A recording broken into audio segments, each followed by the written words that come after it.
Hey, I'm Derek Daniels, State Farm agent here in Northport, Alabama. You already know us as the #1 home and auto insurance company in America. So let me show you the team that makes our agency great. This is Red. When you call or stop by, his is the first friendly face that you'll meet.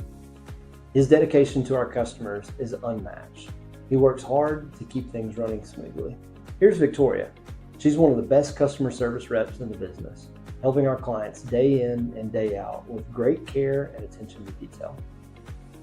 And this is Reese, our account manager. He makes sure your policies are written correctly and that you've got the coverage you need. So now that you've met the Derek Daniels State Farm team, give us a call at 205-758-3391 and see how much you can save today. Together, we're here to help life go right.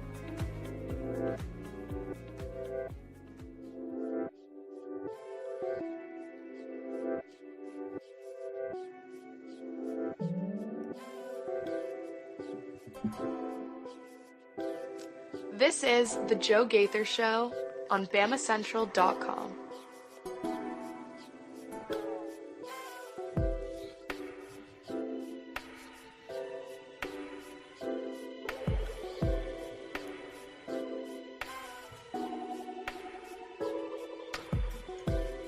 Good morning, Tuscaloosa, Internet world, West Alabama. How we doing today on this beautiful hump day? Happy Wednesday. It is the Joe Gaither Show on Bama Central, BamaCentral.com. You guys are checking us out on the Bama Central YouTube channel. You're listening to us on Spotify, Apple Podcast, Amazon.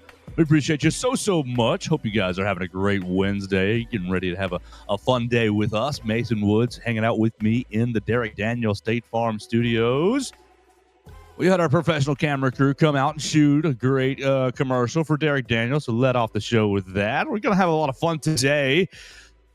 Continuing our series, Know Thy Enemy. We're going to be talking about the Florida Gators, the Fighting Billy Napiers, the DJ Lagways, and the like, Jaden Ball and them boys.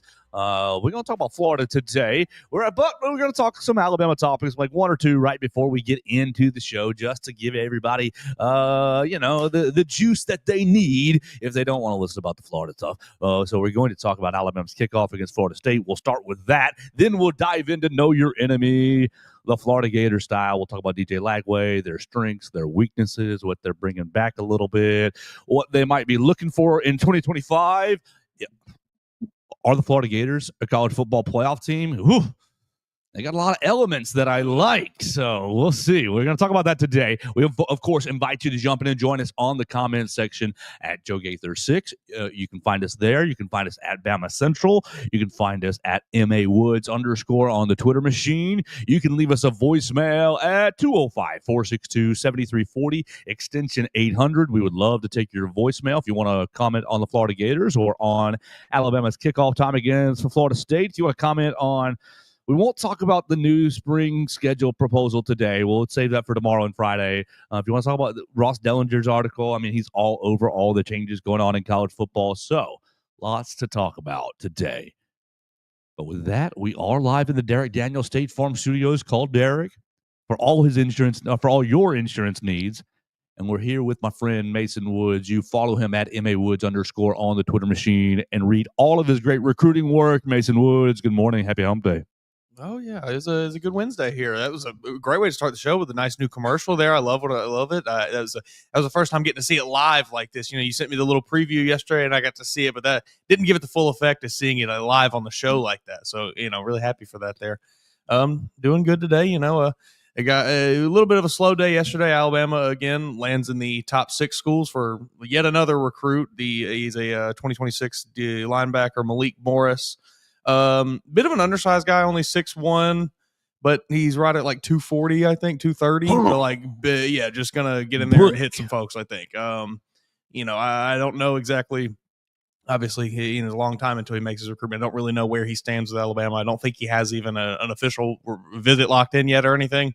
So we will see what happens there. Maybe we'll get some updates here in the next, in the coming weeks. But did name the Tide in his top 6. All right.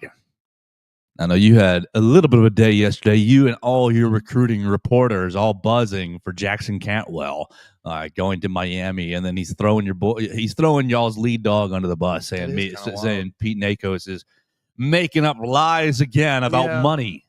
Yeah, I mean, I don't know Pete Nakos. I don't think he made something up. I don't think anyone really at that level in this business is making things up. I think it is all off of credible information they've received from someone. So, someone's lying here, and I don't know that it's the guy whose job it is to report this information. Yeah, that'd be, oh boy. You start trafficking in lies, then you find yourself in some hot water pretty quickly, I think. But good luck, Jackson Cantwell. Sure. If you're not paying attention, it's fine. Jackson Cantwell, number 1 offensive tackle in the upcoming class, 2026. In the 2026 class, announces he's going to Miami. Kind of had it down to Oregon, Georgia, and Miami. Yeah, and had considered Missouri for a while, but they got out of the race pretty quick. I don't think Missouri could have afforded the $5 million a year that was allegedly offered to Jackson Cantwell. No. That is insane. I hope that is allegedly, and I hope it's wrong. I do too. I sincerely hope that is not an accurate number figure that we've been, has kind of been reported over the last day or so. Gross. Yeah, that is gross.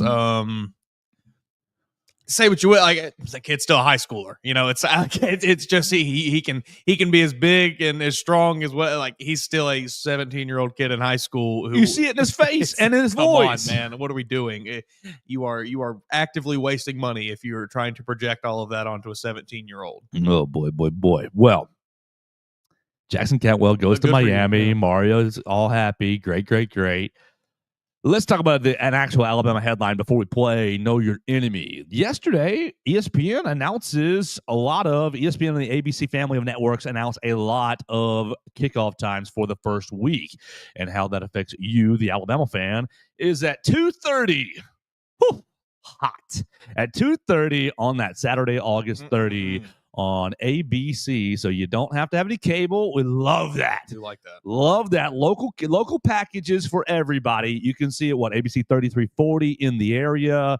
You will be able to watch Alabama and Florida State. So it's a triple header. Syracuse, Texas first. So no. Syracuse, Tennessee, the other orange school. Syracuse, Tennessee. Syracuse, Tennessee first at 11, Alabama, Florida State at 2:30, and then we close the night with LSU at Clemson. I know Florida State's bad, but I wish they'd given Alabama the night game here. And I understand that just based off of records heading into this season and kind of the last few years, the LSU Clemson game is probably a better national matchup for the national audience. But man, I really wanted this game to be a night game in Tallahassee. I wanted to hear, you see all the lights, the fireworks and everything. It's just not going to be the same with it being during the day. Our friend Kim Rankin covers Boston College on SI, and they were at Florida State for the opening weekend last year. I think it was Labor Day weekend. And homegirl says, "Oh, y'all have fun. It was only 101 at kickoff for a night game. For a 6 p.m. game, but for when I went, only 101 degrees. Praise the Lord for a Tuscaloosa summer to get those young men ready, because it's going to be nasty at 2:30 in Tallahassee. Air's going to be thick. You're not going to feel. It's going to feel like you can't breathe outside. It is going to be miserable. You think they've got misters just spraying hot mist out onto the fields right now, getting guys ready? That's what we need. That's what Kalen DeBoer needs. Shoot, in Tuscaloosa, you don't much need that. Not much, but that late January, that late July. Yeah, it's taken a while this year, and knock on wood, because I don't want it to get here, but I will say, here we are at May 14th. I've yet to really feel the heat too bad yet. There's been a few days, here and there, but for the most part, we haven't really gotten it yet. Feels like it's taking a little bit longer to get here. Hopefully these guys are going to be ready. It'll get here. It'll always does. June, July, early August. It'll be nasty. Yeah. It'll be gross in Tuscaloosa, as it always is. So the boys are kicking off at 2:30 against Florida State on that Saturday. You can make your plans. Let us know. I'm just curious. Are you planning to go? If you were planning to go, does the kickoff change affect your plans at all? That sort of thing. Are you excited about it? I know I've got a lot of friends who tell me, Joe, Doak Campbell Stadium is beautiful. Doak Campbell Stadium is awesome, and I know they've been doing a lot of renovations. So I am looking forward to getting down there. Doesn't much matter the kickoff time for me. But yeah, I guess it would have been more fun to have it Saturday night in Tallahassee. Yeah, if I could have all 12 games at night, I would take all 12 games at night. It's just college football at nighttime with the under the lights. 5:30. I want to make my own kickoff time. That'd be cool. Guys, I know we do 3:30 or 2:30 and then 6 or whatever. 5:30. The Alabama kickoff time. We are setting a precedent. That's what we need to do. We need to put our foot down. Get the Alabama plays. The Alabama network, right? We're gonna make our own network and sell all our streaming rights ads, right? People would fall all over themselves to broadcast Alabama football. The problem is the SEC wouldn't let us do it, but they didn't let Texas do it. Exactly. They had to get rid of Longhorn Network. You say, hey, at 5:30 we play. Y'all come to Tuscaloosa and play. When we go over there, we're starting at 5:30. They could do it. That's the perfect time. I'd be all right with that because you get a little taste of daylight still, probably, especially early in the season, and then you get to watch the sunset as we get through the first quarter. Probably that'd be great. Then you're in bed by bedtime. Everybody's home in bed by bedtime. Yeah, to me, there's just something extra special about being under the lights. It makes every game feel just that much more important. Well, it's going to be a lot of fun. You don't have to upgrade your cable package yet to watch the Crimson Tide. You can watch them on ABC on August the 30th. It's going to be a lot of fun to take on the Fighting Gus Malzahns. Let's see. I want football 2025 schedule. That's what I want. Ooh, not an easy one for the Gators. Oh boy, yeah. So let's do it. Let's do it, Mason Woods. Let's how are we going to break this up? We're going to go just like we did last week with Texas. Know thy enemy. We're going to do an overview, just kind of random thoughts, adds, subtractions, some strengths for Florida, some weaknesses for Florida, and we will look at the schedule and determine where they will be at the end of the year. So, the end of the year, Florida finishes last year, and everybody's like, okay, Florida enters last year's season, and everybody thinks Joe thinks that Billy Napier is going to get fired. I think that Billy Napier was going to get fired, but then ended the year on a 4-game winning streak, beating LSU, Ole Miss, Florida State, and Tulane. All right, you lost back-to-back to Georgia. And their schedule last year was disgusting as well, but started slow, lost to Miami really bad. Miami ended up being fairly good through the year. Sure. I think Billy Napier deserves a ton of credit for last year, and I think that, at least from where I was 12 months ago, I need to eat some crow and basically say he's grown a lot. I mean, the attention for me last year, it was lack of attention to detail. It was guys jumping off sides. It was double number penalties. It was procedural issues. It was all kinds of stuff going on in Florida that I didn't really find encouraging. And then I also probably fell into the bait a little bit with the is Steve Spurrier breathing down his neck with the office right down the hallway, that sort of thing. Who's really in control of Florida? You hear all kinds of stuff about Florida and their recruiting, and is Billy in control of their recruiting in the NIL, or is someone else? Is the booster club? Are they really driving the recruiting? That sort of thing. Ultimately, though, man, just weathered all of that, and I think he's got Florida in a good spot. I tend to agree. I was basically in the same boat as you about halfway through the season last year, where it's like, man, they are going to fire Billy Napier at the end of this year. He's not for the long haul here in Florida, but they go on that stretch the back half of the season. You did lose the one game to Florida there, but you finished with like you said, 4 straight wins, and the only loss in that back half of the season there is a game where DJ Lagway goes out with an injury. So like you get this almost grace of like, well, it could have gone another way. They had Georgia on the ropes. They did. And he goes out, man. They would have beat Georgia, I think. I think they might have too. And we're having this conversation even more so if that happens, where like absolutely Billy Napier saved his job. I think he has him in a very good spot. A lot of returning talent. We were talking about it right before the show started, like an incredible, like insane amount of returning talent, more so than almost any other team in the SEC probably.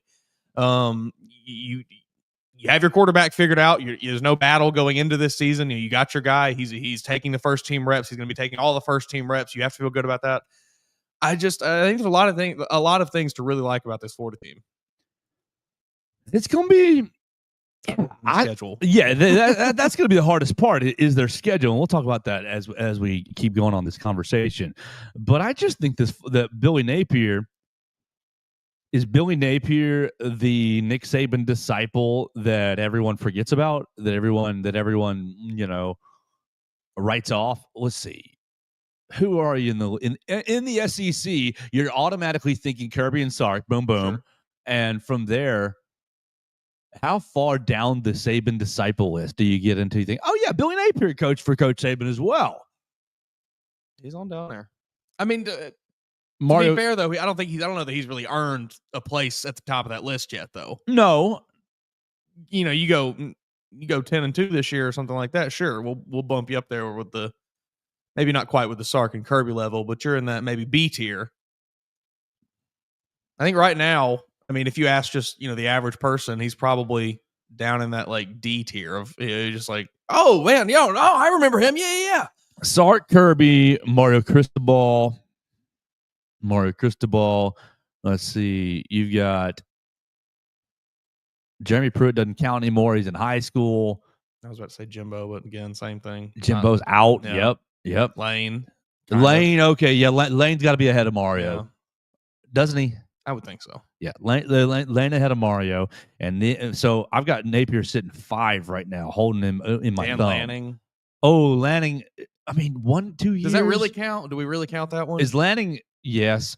I guess if Lanning is actually an offshoot of Kirby Smart, then he's definitely an offshoot. We did not talk about that video on this show, but that's why Nick Saban retired. Tell him the video of. I don't even remember what the recruit's name was now. He was an edge rusher. I don't know his name. Edge rusher, 4-star recruit, whatever. That did not have swimsuit on. Did not have a swimsuit on. Is in his underwear, lounging poolside with 2 women who I don't know if they were a part of the video, if they were just there. And I think they were props. That's what it seems like. That's what he uses them like in the video. He just has them there to be by his side. He stands up in his underwear once again, a 17-year-old kid, a minor, not an adult, and he says something. You ready, coach? Camera pans, and here's Dan Lanning in his underwear too. Rips. No, Lanning got a swimsuit on. Okay, it was real. All right, good. At least he has, but pops the top, they jump in the pool together, and it's so strange. Yeah, it's just so like that is why Nick Saban retired. Those are the reasons. Those are the things that pushed Nick Saban out of this game. The Brian Kelly's getting on there and grinding on his recruits on the spinning platform. Dan Lanning jumping in shirtless with a kid into a pool. Those are the things that knocked our lovely coach out of this game. Well, if Coach Saban would have made him put swim trunks on, it was compression shorts at best. It was my boxers is what it looked like to me. Made me very uncomfortable. Yes. Should have made Dan Lanning very uncomfortable. This video is cool. Good idea. I'll jump in the pool. Just let's get you some Oregon swim trunks. Let's get you some black swim trunks where your privacy is not exposed to everyone. Yeah, I mean, to be honest, I don't really even understand the jumping in the pool. I mean, just excited. Sure, I guess. Maybe just throw on a helmet or something. You are a football player. I don't know. The very just weird. I don't know whose. I hope that was the kid's idea. Right. I'll say that. Coach, I'll commit right now if you'll jump in this pool. I hope that was not someone on the social team or something that got him to do this video. I hope that the kid said, "Hey, can we do this?" And they just went to his whim. But yeah, I did not like that video. Really did not like that. They just these coaches are. And sometimes, not all of them, but a lot of times, make fools of themselves to get these recruits. And it almost feels like the recruits are just kind of taking advantage of the coaches to point and laugh at them so that they can make them do whatever they want. Oh, who else we were missing? Mike Loxley, Brent Key come to mind. Kirk Cignetti. Oh, yeah. Cignetti. Charles Huff. Butch Jones. Oh, gosh. Lance Taylor's at Western Champ, Michigan. Former coach. Dable. Does he count? Yeah, he's in the NFL, but all right. The rest of these guys don't count for me. The rest of these guys I don't care about. No Freddie Kitchens. Well, they're not pertinent to this discussion here. Not pertinent to this damn Man, all these former coaches. I'm assuming we're looking at the same CBS Sports article here. Yes, Will Backus, CBS Sports, Nick Saban coaching tree. Mm-hmm. Okay, so I think Billy Napier moves up that list a little bit this year. I didn't know that Matt Eberflus played for Nick Saban. Yes. Kent State or something. Yeah, great. Nothing rubbed off. Nothing rubbed off. Oh, Florida Gators. Chomp, chomp, chomp. Let's look at their strengths. Hold on. There we go. All right. Overview done. Let's see. I don't want to talk about their transfer portal because I want to include them in the weaknesses because of one of the guys that they got, I think, was to mitigate a weakness. We'll see. Do you got anything on transfer portal, any portal guys that you thought really, I mean, they brought in a quarterback who to back up. They brought in a quarterback to back up Lagway. Let me see.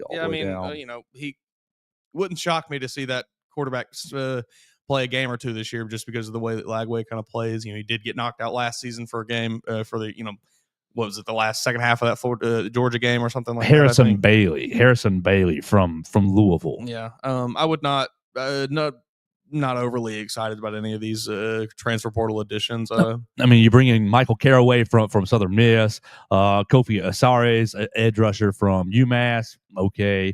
Tommy Doman, punter from Michigan, and Jamichael Sturdivant. That's the one I want to chat about, wide receiver from UCLA.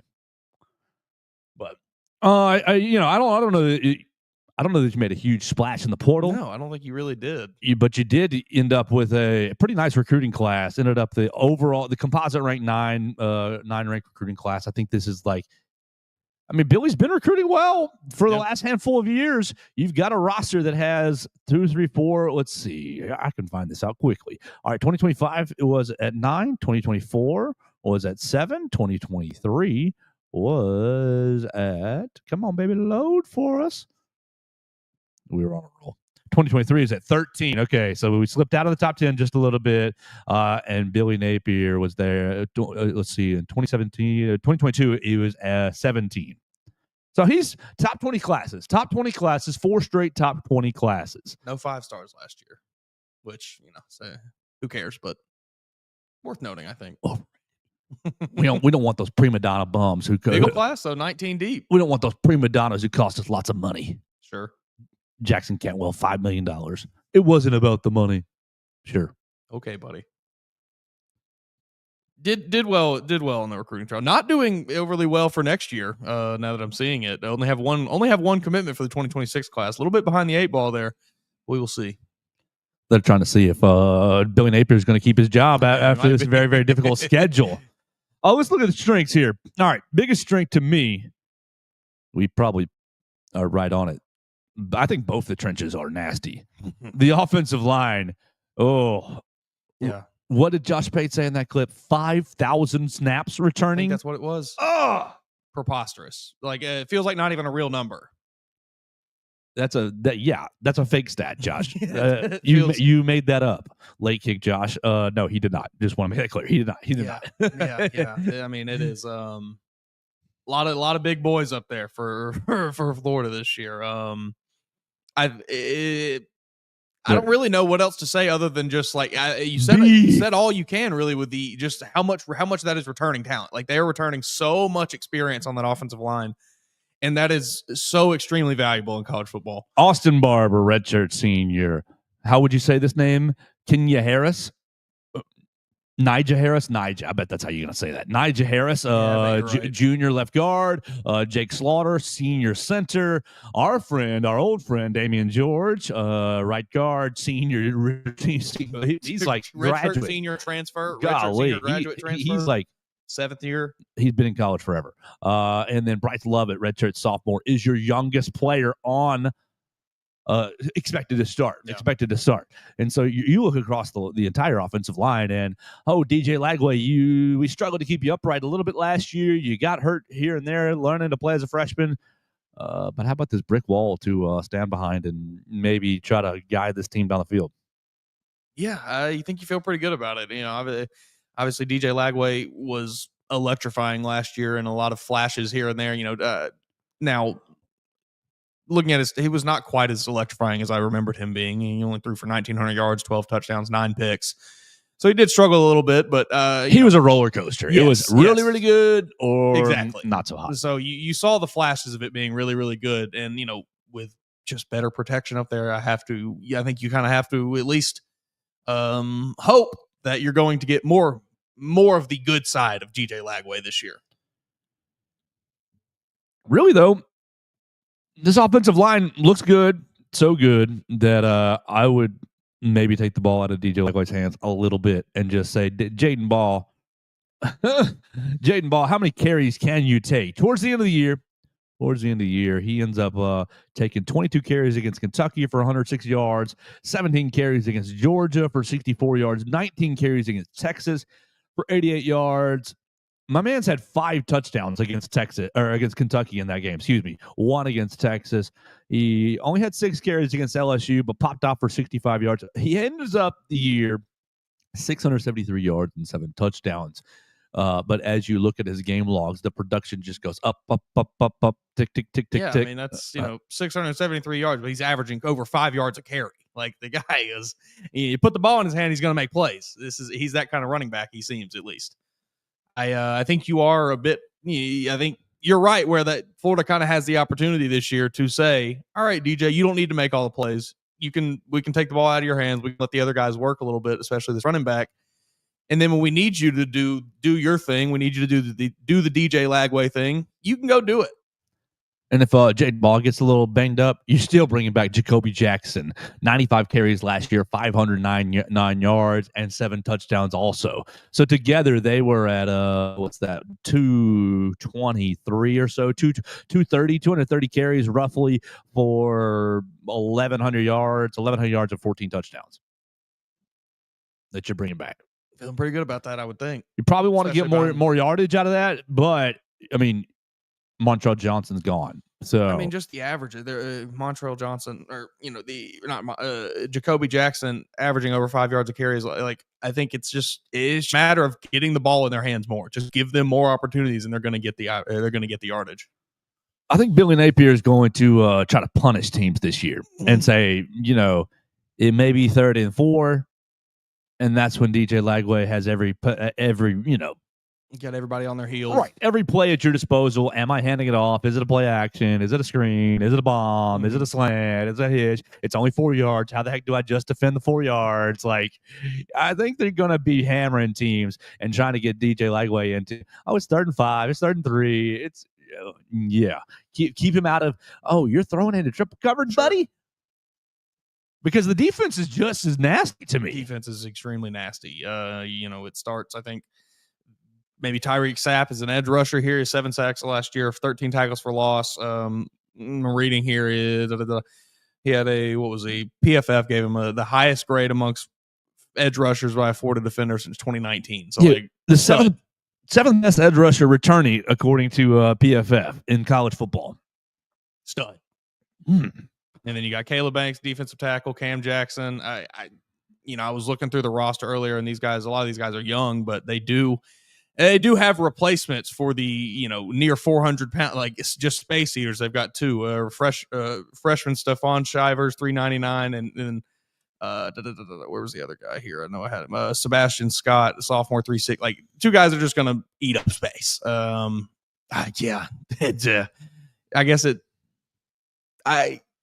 This team is very good. Like, this Florida team is so good, so talented. It's just going to be, can they get through their schedule? Like, they are very, very good. Yeah, it's going to be up to you, Billy. How do you coach this team week to week to week? Get them prepared. I mean, you got all the pieces. You got a lot of noise. What is this Aaron Childs kid that I'm seeing all kinds of articles? Redshirt sophomore, Aaron Childs, a spring football linebacker, apparently was called an alien. Called an alien last season as a freshman. Says he's going to get a lot of run. I'm trying to see recruiting. That's what I wanted to see. I wanted to see if he was just some big time recruit the class before. Now, 4-star recruit, but I've got 3 or 4 different articles about him popping during spring, too. So, only 6'2", 235, so not physically like that unique, I guess, but seemingly had a pretty good freshman season. Right. So, a Florida strength coach called linebacker Aaron Childs an alien before his freshman season because of exceptional work in the weight room. With Shamar James leaving for the NFL draft, Childs and Miles Graham will have a chance to make an impact on the defense this season. Graham had 30 tackles and 1 sack. Childs had 23 and 1 sack. He concludes. Great. That was just like one long quote. All right, great. All right. Man, I think this Florida team is somebody you're going to have to be watching. I think there's not enough people talking about how good this Florida team is going to be this year. I would not shock me. You asked if they're a college football playoff team. I don't think that shocked me one bit if this team's in the college football playoff this year. A lot of it's going to rely on the quarterback play you get from DJ Lagway, probably. But as long as that's competent, I think you have all the pieces elsewhere to be a real good team. Florida's a interesting team program in my little sphere, just because I know so many Georgia fans and so many Tennessee fans, and it's like the mutual hate they have for Florida. I was birthed in the Georgia household, and so Florida hatred was always right there with me. Watch out, friends. I know you're all listening. My friends and family, Georgia and Tennessee fan friends, be careful. Florida may be back. They just might be. Now, I guess this moves us into maybe the next part of this, the schedule, if you want to do that. I want to do weaknesses first, because I got at least one weakness that I don't know. Less of a weakness, more of a question mark with wide receivers. You end up going to the transfer portal and you get, I lost my tab. Which one is it? I've got so many tabs open right there. Yeah. Florida football commits. You got Jermichael Sturdivant, who's come in from UCLA. And Sturdivant, when you look at his numbers last year, not hot. 22 catches, 315 yards, and 2 touchdowns. You're like, okay. But as a redshirt freshman at UCLA, 65 catches, 755, and 7 touchdowns. Next year, 36 catches, 597, and 4 touchdowns. So he's done it in college. I think you go out and get this kid Sturdivant, because, like, when I'm doing the preview, I'm saying, I know this name, Eugene Wilson. I know this name. Fella only played like 4 games last year and gets hurt and gets himself a medical red shirt. Dude was one of the better players, one of the better wide receivers in the SEC the year prior. I'm not saying it's a weakness. I think you've just got a lot of questions. How does Eugene Wilson return from his injury? Can Michael Sturdivant kind of come in and allow these freshmen, because you got freshmen Dallas Wilson and Vernell Brown, who are very like highly touted recruits, supposed to be, Mr. Be-all, end-all, top-end wide receiver types. Well, you're going to have to give them some runway to get on the field. I think that's Michael Sturdivant's job, and you really want Eugene Wilson to just bounce back to his prior form. I think it's a question mark, and I think it's really the only question mark I see on their offense. Yeah, I mean, you did lose one of the major contributors from last year's team, Chimere DK, to my he's going to be a star. We will see very fast. You did, but yeah, he was your second most productive guy last year, over almost 800 yards and 2 touchdowns. So you have to replace that somewhere. And obviously Eugene Wilson, hopefully getting back to form. Only 19 catches last year for Eugene Wilson in a couple of games, in 4 games. Let's see, but his career is pretty okay. The year prior, 61 catches, 538, and 6 touchdowns. Averaged. I also took 6 carries for 55 yards. So my man's averaged 8.9 yards a touch. I mean, it really looks like Florida honestly only threw to 2 people last season. They threw to 2 receivers. Now, if that gets expanded this season, I would imagine it's going to open that offense up a whole lot. And I think probably last year it was mostly a result of only feeling comfortable about 2 of the guys. So we're just going to load the box every time we play Florida? We're going to load the box in the SEC championship. Damani. Look, bro, Eugene Wilson, he's been talking. And then you just load the box and say, come on, let's go play in a phone booth. That might be the way to go. You force DJ Lagway to, if that's the route they want to take, beat you with his arm and do it. Throw over Damani Jackson, throw over Dijon Lee, throw over Xavier Mincy, Brown. Throw over all these guys, these tall, lanky, alien-like guys. Yeah, go ahead. I think that's probably the way you play this. You just stumbled, but that's going to be a stumble for me. When Xavier Mincy and Xavier Brown both are playing, because I think they both get a bunch of playing time this year. It's going to be Xavier because they're both ZAV, right? I think so. No, he's XAV. Is he XAV? I have to check every time. I have to check Xavier every time. Now I'm getting Xavier and Xavier. No, it is X. It is X. No, it's Z. It's Z. Okay, so we got they're both Z's. Yeah. Oh, ZAV, Z. Yeah, you got it. Yeah, I'm struggling here. You got it. Already struggling. All right, so let me hit one. Let me tell everybody about Warren Tire and Auto, and then we'll talk about this.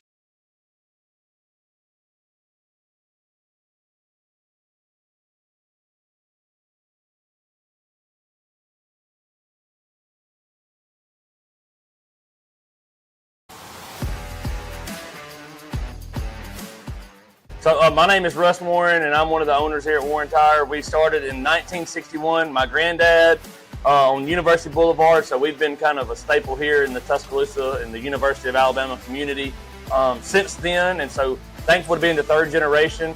And we have 2 locations now in Tuscaloosa. We're right here at the 15th Street location right now, where we just do tires, brakes, and alignments mostly here. Our university location does oil changes, engine work, air conditioning work, front end work, the whole 9 yards. And so any of our 2 locations, you can come check us out.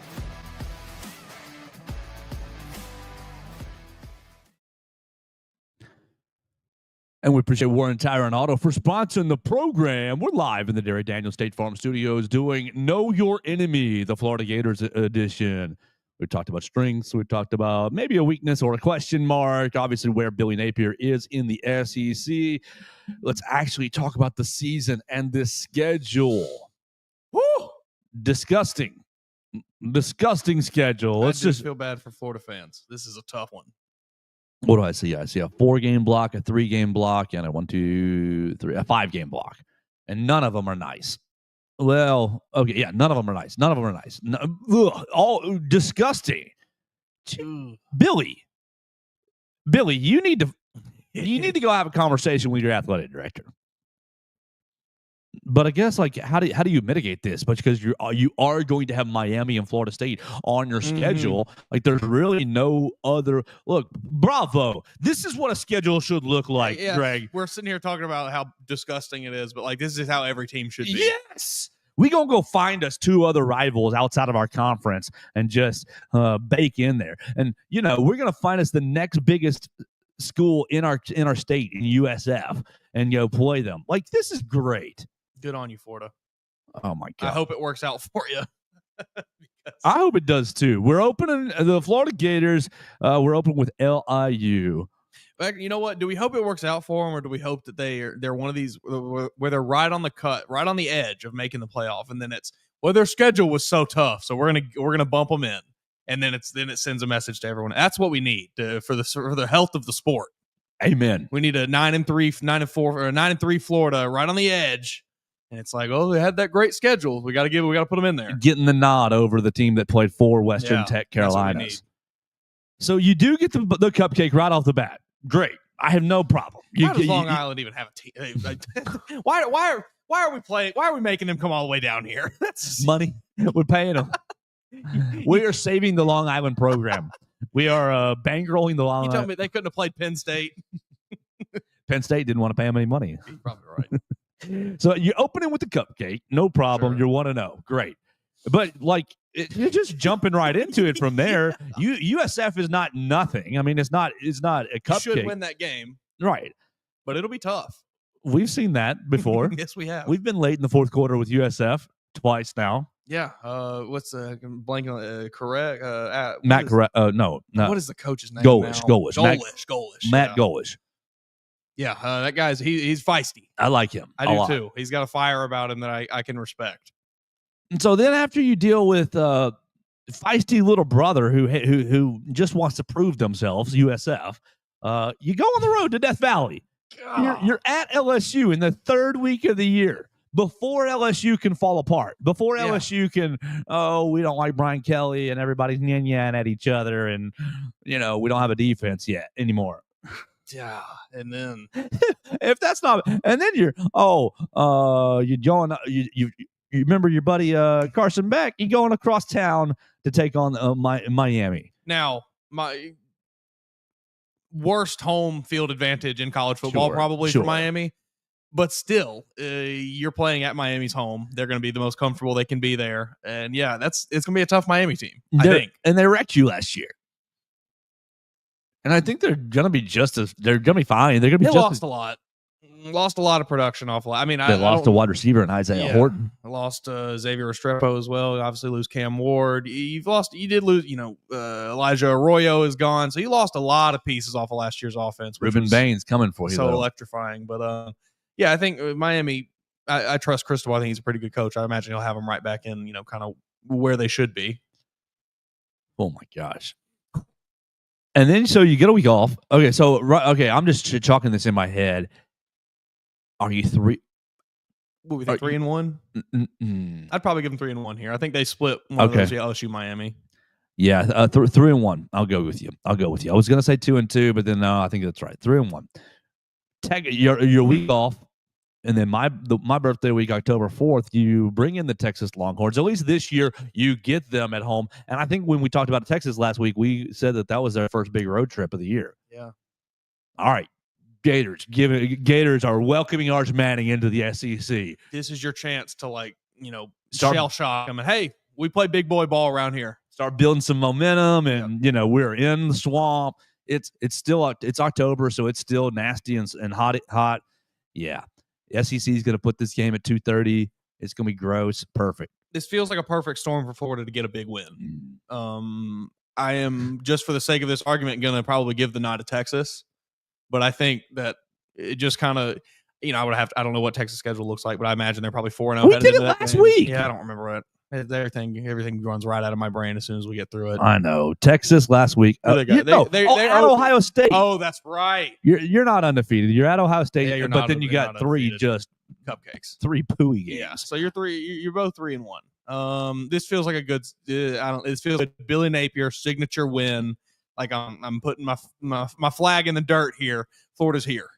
Steve Sarkisian, you guys got to go all the way back to I'm the real Saban assistant around here. Yeah. But just like I would expect for Florida, after a big win, go out to College Station and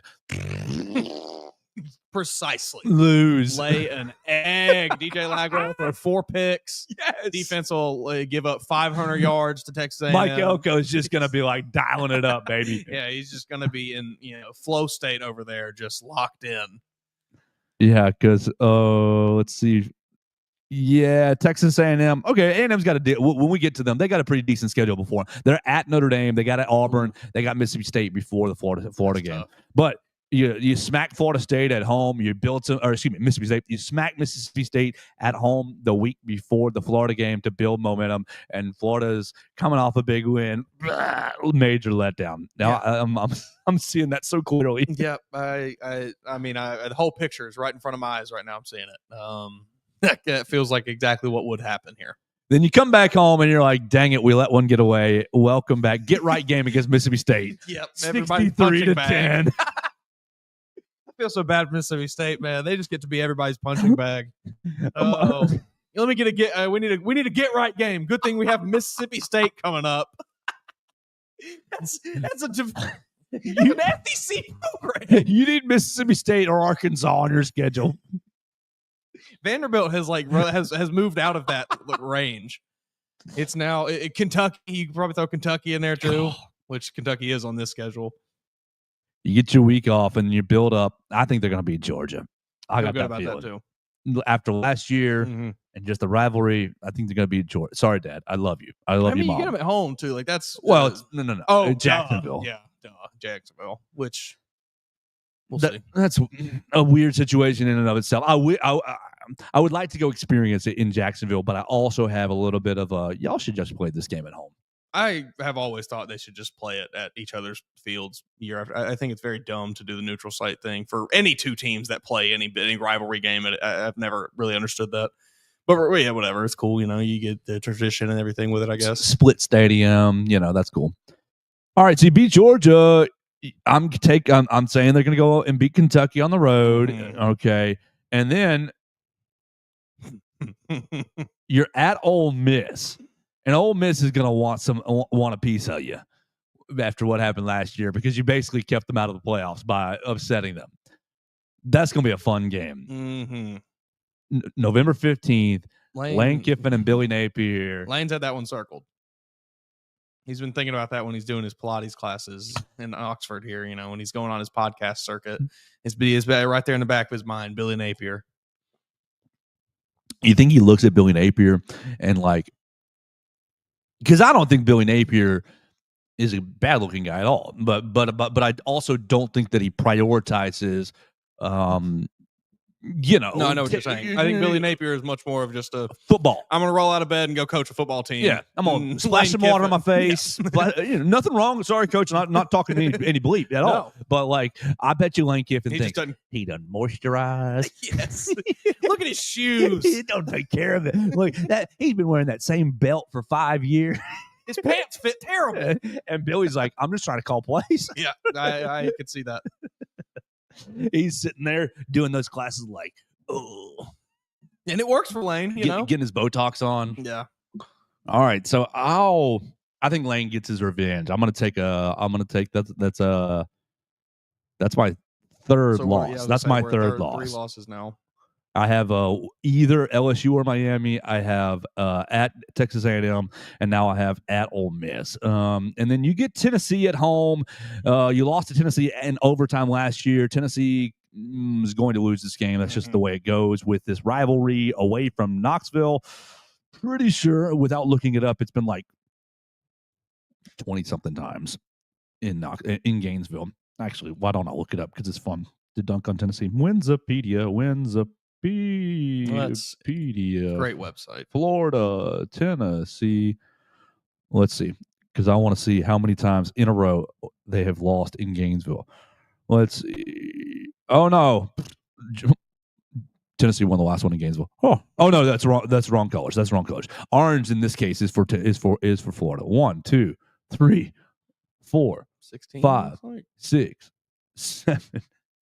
It just goes on and on and on and on, all the way to at least 05. Yeah, 03. 03 is the last time. 03 is the last time that Tennessee won in Gainesville.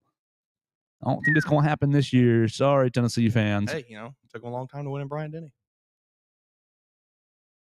When's the last time that they did? Oh, wait, no. They didn't beat us here. No. I'm thinking. Each of their last 2 wins has been in hell. I was thinking last year was, Yeah, in Dante's Inferno. Yeah, I forgot. We skipped the year. And then we stay at home and have Florida State. And I think that Florida State will be improved, but improved is 6 and 5. I have no real faith in Thomas Castellanos. I do think that Castellanos is good enough to beat Alabama in the first week based on quarterback run and Gus Malzahn sort of thing. But in the grand scheme of can Castellanos I don't know that he makes it the whole season. No. Yeah. He's not going to take them to an ACC title kind of range. No, I agree with you. He's good enough to get one good win, to get a fluky, He is exactly just good enough to do that, which is going to be so frustrating because that game is going to be a nail biter probably. It's going to be 24-17. Yeah. It's going to be 17-17 late in the game, and you're going to say, Ty, are we going to give him another drive, or is it time to go to Keelan Russell? You going to give him another drive? Oh, I know you got a Ty Simpson thing. I don't want to jump off that. That just triggered me. Make sure we hit that because. All right, so I've got them. What is that? 9-3. 9-3. That keeps Billy Napier's job. That gets you in the playoff. I think 9-3. With this schedule, I think they get you in the playoff. Yeah, your win over Georgia. That's your big banner win, and you're saying we're over Texas Miami too, and Texas. We're in the playoffs. Chomp, chomp, chomp. What are you looking at? About probably a 10, maybe. I don't remember exactly how it all broke down last year. Well, the dang seedings get messed up with the rankings because they don't reflect. From yesterday's conversation, that's the only thing that needs to change. Not the expansion, not automatic playoff baked in. No, just fix the seeding first. Let's fix the broken parts first before we add to it. Ugh. All right, Florida Gators 9-3. That's a good year. That's a good year for Florida. That's putting Florida right back in the national conversation where they have, kind of been on the outside looking in for a while now, it seems. And, I don't know that you're necessarily banging your chest if you're a Florida fan saying, we're back, but you're feeling pretty good. You're feeling pretty good. That's the Florida Gators. Know your enemy, Florida Gators. How about we roll the dice next week on the Georgia Bulldogs? We'll keep going. We'll try to go with all the contenders we can before. Sorry, Mississippi State, you're last, bro. You're last. You're the last team I want to talk about. It's a fight between them and Kentucky. Oh my gosh. Yes, And like Arkansas, honestly. Well, no, Arkansas. Taylor Green excites me a little bit. And Pittman's at least Yeah, a ball I like coach. Sam Pittman. Right. He at least so come on, guys, we'll fire you. I don't think Mark Stoops. I think Mark Stoops has been coasting on Just easy mailing it in. mode. Yeah, and I don't have any issues with Jeff Levy at Mississippi State. I think he's a good coach, but it's just like the situation's just dog water. Yeah, what are you It's going to do? not good. What are you going to do there? You got no money.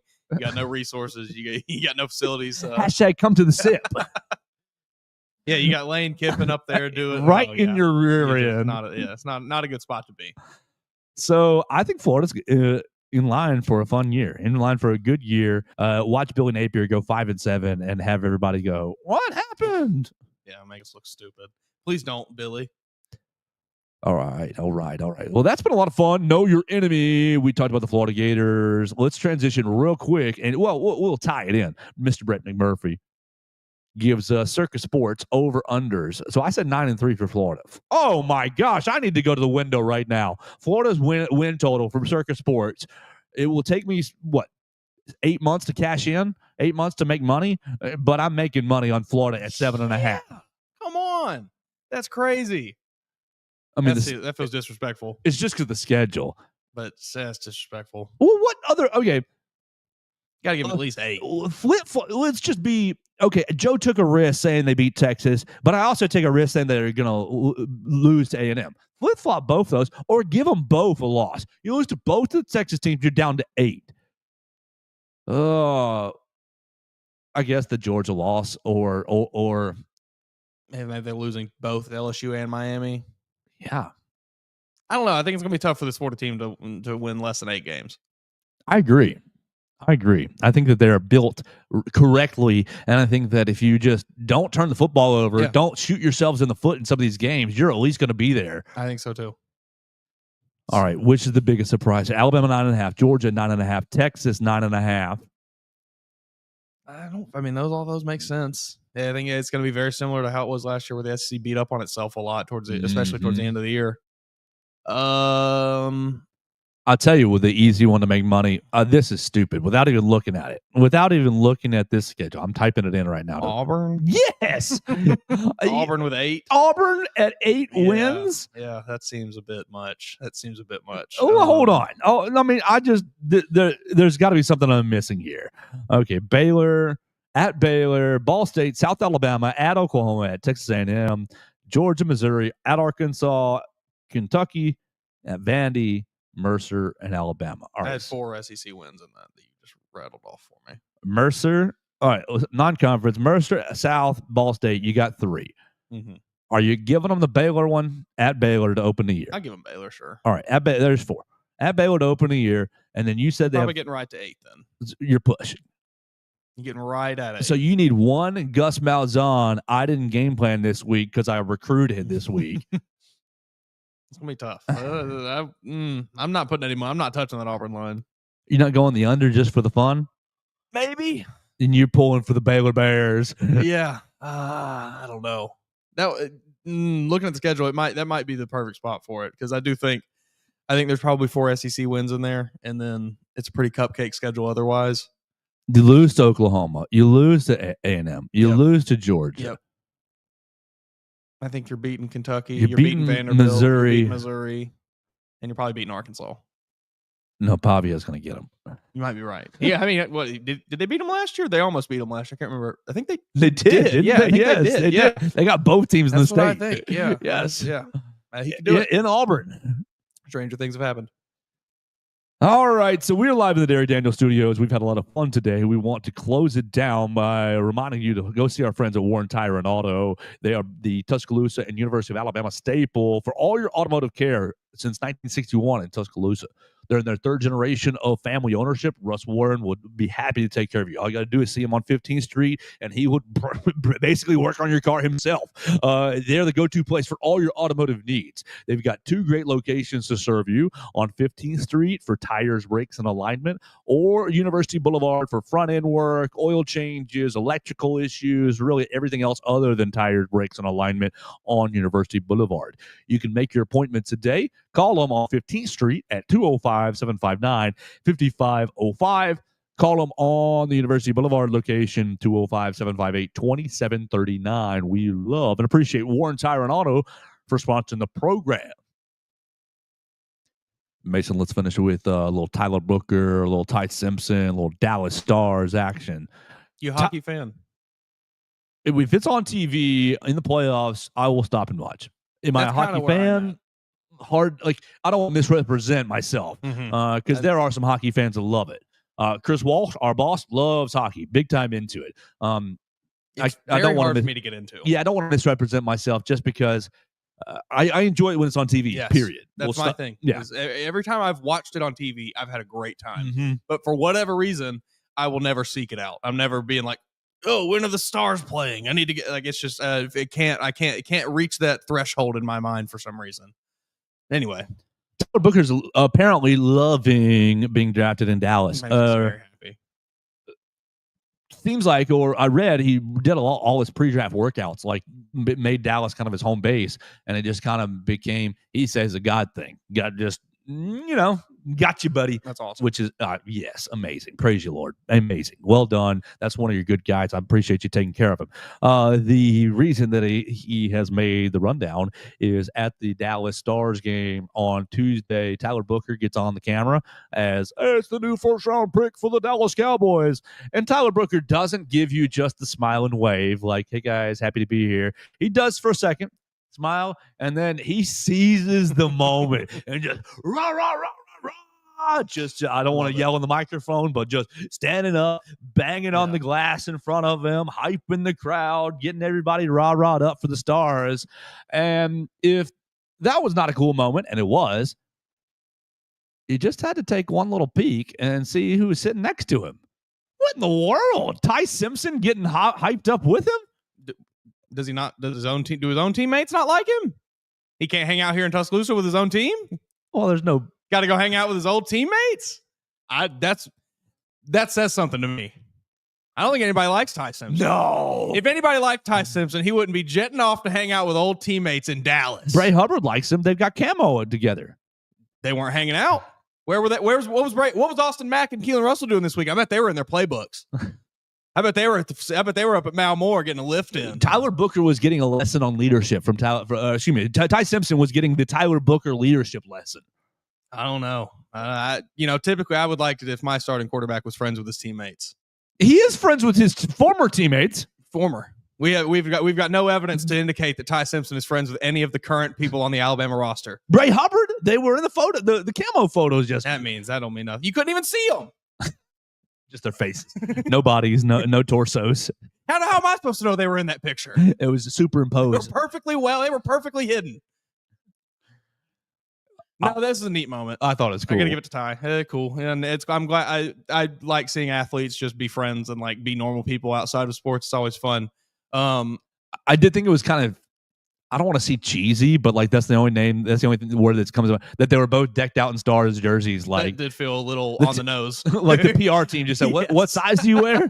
What's your favorite number?" Yeah, I think that's probably is exactly what happened. He got him Tyler Booker got a free ticket. They said you can bring a friend, and they showed up and they said, "Here's 2 jerseys." Yes. But hey, regardless, a good clip. I would, and we probably never will see it because it's just the way that it goes. But I would love to see any bit of actual like outside of football interaction between Ty and the team, his teammates that he's going to be playing with this season, because he's not going to be playing with Tyler Booker anymore. I know that they're good friends. I know that they're best friends, and like that's cool, and we all are happy seeing it. And you got your crimson goggles on. It's awesome. But I would like to see him interacting with this year's team, maybe a little bit. Just give me a taste of it. Yeah, he was at the NFL draft with the departees. Yeah. I don't know. Alabama. We need to see 20 questions with Ty Simpson and the wide receivers. Yeah, something. We need to see tic-tac. We need to see hacky sack with Ty Simpson and the wide receivers. I know he's a golfer, so let's put a foursome. Simpson. Let's put Simpson, Brailsford, Ryan Williams, Ryan and Wilkin, Ryan, and it's just somebody juicy, somebody that's going to keep the Olaus, yeah. Put them all on the golf course. You guys are playing 9 holes. That'd be sweet. We're just going to follow you around. 3 holes. Come on. You got a lovely new facility over there you can use. Oh, show off to everybody. Yes, that's perfect. 3, that's a 10-hole course technically. Go play the 9 and then make some silly wager on the 10th, like whoever loses does some sprints. They never do it, but I'd love to see like wide receiver versus defensive backs, like 3-on-3 basketball. Everybody would just play too hard and they'd hurt each other probably, but that would be electrifying. Yeah, Alabama. You talk about some intensity, you'd probably see some intensity there.